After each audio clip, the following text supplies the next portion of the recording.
Assalamualaikum warahmatullahi wabarakatuh. Bismillahirrahmanirrahim. Ashhadu an la ilaha illallah wa ashhadu anna Muhammadar Rasulullah. Allahumma salli ala Sayyidina Muhammad wa ala ali Sayyidina Muhammad. Rabbi syrah li sadri wa yassir li amri wahlul 'uqdatam min lisani yafqahu qawli. Amin. Bismillahirrahmanirrahim. Salam hormatku, salam ta'azimku selalu buat para sahabat-sahabatku tercinta, baik yang ada di dalam ataupun yang ada di luar negeri, terkhususnya bagi para jamaah yang ada di kota Padang, Sumatera Barat. Kajian ini yakni kajian terakhir saya berada di kota Padang, Sumatera Barat, dan insyaallah sehabis kajian ini saya izin pamit kembali ke Sumut, kembali ke Medan. Alhamdulillahirabbil alamin. Di pagi yang indah ini bertepatan dengan hari Kamis tanggal 27 Februari tahun 2025. Kajian ini saya beri judul titik nol. Manusia berawal dari nol, kembali kepada nol. Manusia berawal dari kosong, kembali kepada kosong. Manusia berawal dari ketiadaan, kembali kepada ketiadaan. Manusia berawal dari kegoiban, kembali kepada kegoiban. Bismillahirrahmanirrahim. Inna lillahi wa inna ilaihi raji'un. Sesungguhnya dari Allah, kembali kepada Allah. Itulah yang dimaksud titik nol. Afdalul dzikri fa'alam annahu, sebaik-baiknya zikir adalah la ilaha illallah, tiada Tuhan selain Allah. Berarti sudah tidak ada manusianya lagi, sudah tidak wujud manusianya lagi, sudah tidak hidup manusianya lagi, sudah tidak berdaya upaya manusianya lagi, sudah tidak nyata manusianya lagi. Karena itulah disebut titik nol. Selama ini kita memahami tentang titik nol dengan berbagai macam versi kepahaman manusia yang begitu jelimetnya, yang begitu sulitnya, karena dibentar-benturkan dengan istilah-istilah yang membuat kepala kita pening, dibentur-benturkan dengan istilah-istilah, metode-metode yang membuat tambah bingungnya hati. Akan tetapi di kajian YouTube Uripe Allah ini menjelaskan tentang titik nol dengan semudah-mudahnya, yang gampang diterima oleh masing-masing hati manusia. Alhamdulillahirabbil alamin. Apakah titik nol itu? Kita selama ini mengaku-ngaku sebagai makhluk. Kita selama ini mengaku-ngaku sebagai nol. kita selama ini mengaku-ngaku sebagai kosong. Tapi di dalam praktek kehidupan ini, setiap detik per detik, setiap menit per menit, setiap jam per jam, setiap waktu ke waktu, setiap hari per hari, bahkan puluhan tahun lamanya, kita tidak terima dan kita tidak mau bahwa diri kita sejatinya nol.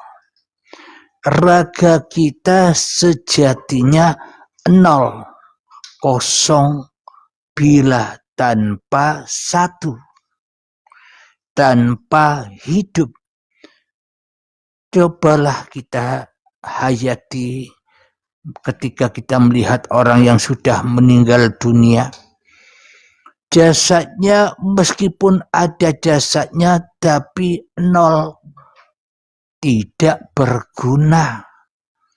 Gerak saja tak bisa, napas saja tak bisa, mengedipkan mata saja tak bisa, menggerakkan jari-jari saja tak bisa, apalagi sampai mandi, sampai sholat, sampai berpakaian. Jadi titik nol itu ketika kita menyaksikan mayat itu yang dimandikan, enjoy saja, tidak berkomentar apa-apa. Ketika diwudukkan, enjoy saja, tidak berkomentar apa-apa. Ketika dikafani, dipakaiani, diam saja, enjoy saja. Ketika disolatkan, enjoy saja, tenang saja tanpa berkomentar. Ketika ditanam di bumi, dikembalikan kepada bundanya, yakni ibu bumi, asal dari tanah kembali ke tanah, ia pun diam saja, enjoy saja. Kenapa itu semua terjadi? Karena manusia sudah jumpa dengan fitrah diri manusianya. Karena manusia sudah jumpa dengan fitrah diri kemakhlukannya. Itulah makhluk. Yang disebut makhluk itu tidak bisa apa-apa dan tidak bisa jadi siapa-siapa. Ia tak bisa berkomentar antara diam dan geraknya karena mayat, karena sesungguhnya fitrah manusia tak bisa diam, ia tak bisa gerak. Yang mendiamkan manusianya dan yang menggerakkan manusianya, ia satu, hidup itu sendiri. Alhamdulillahirabbil alamin. Itu secara metodenya. Lalu bagaimana cara mempraktekkan itu semua? Jadi cara mempraktekkannya, ya jangan praktek di dalam kehidupan ini. Biar Tuhanlah yang berpraktek atas diri kita. Biarlah Tuhan yang mengkaji diri kita. Biarlah Tuhan yang menguasai diri kita. Biarlah Tuhan yang menjaga diri kita. Biarlah Tuhan yang memelihara diri kita. Biarlah Tuhan yang mencukupi diri kita. Kita mah enjoy saja, nonton semua pagelaran apa yang telah digelar kepada kita. Itulah fungsi dari kosong itu. Kosong itu enjoy. Namun bila hati manusia tidak bisa mengkosongkan keberadaan diri manusianya, maka ia selalu dan selalu terbakar dengan kehadiran.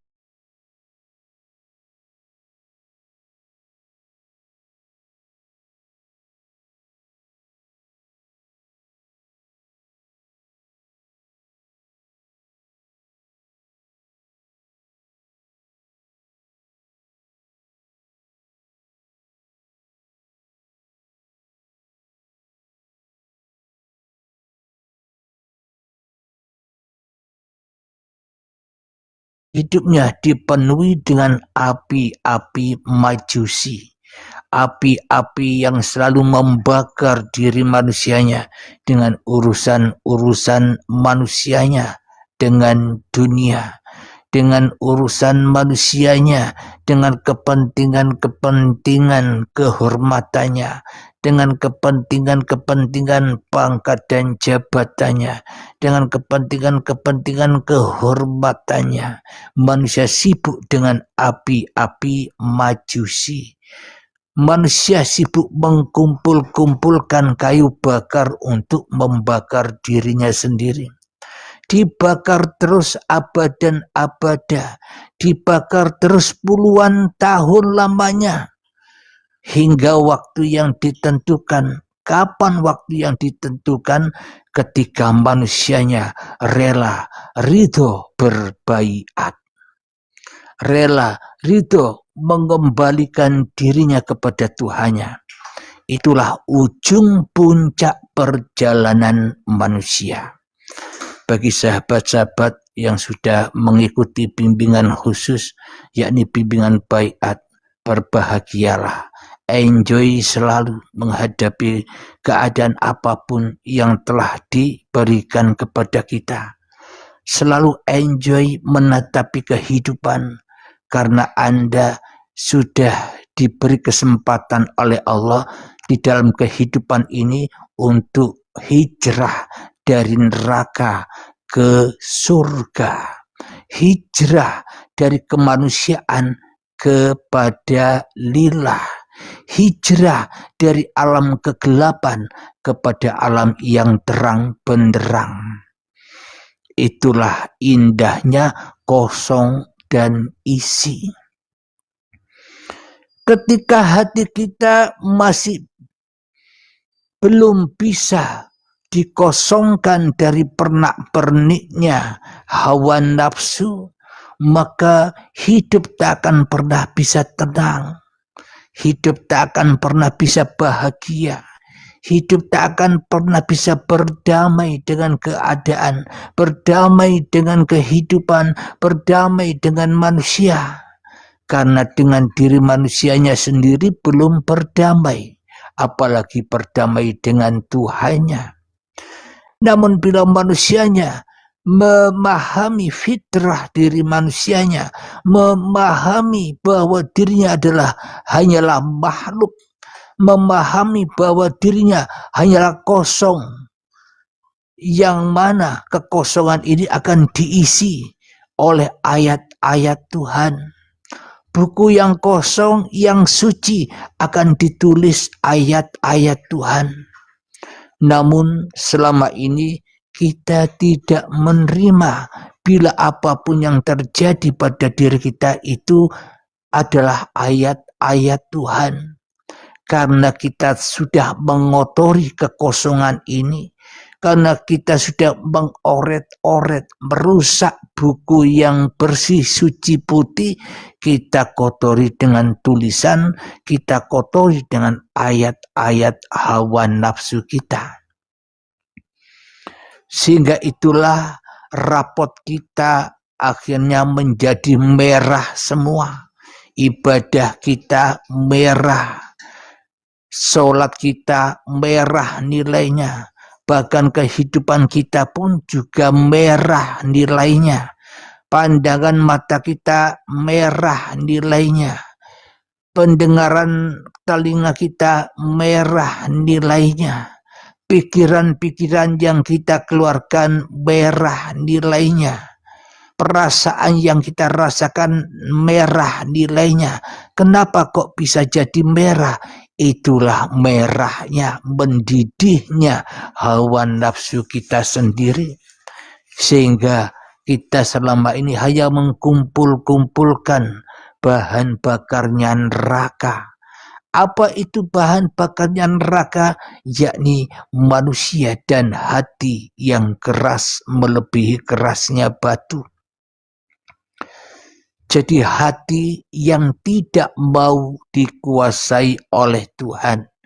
Hati yang tidak mau diperlihatkan oleh Tuhan. Hati yang tidak mau diperdengarkan oleh Tuhan. hati yang tidak mau dipikir-pikirkan oleh Tuhan, hati yang tidak mau dirasakan oleh Tuhan karena manusia sibuk menjadikan hawa nafsunya sebagai Tuhannya. Seolah-olah Tuhan itu tidak bisa jadi apa-apa, Tuhan itu tidak bisa jadi siapa-siapa. Nah, kalau Tuhan tidak bisa menguasai apa-apa, bila Tuhan tidak bisa menguasai siapa-siapa, lah ngapain selama ini kita bingung menyembah Tuhan yang tidak bisa apa-apa? Menyembah Tuhan yang tidak bisa menguasai Anda, menyembah Tuhan yang tidak ada, yang gaib.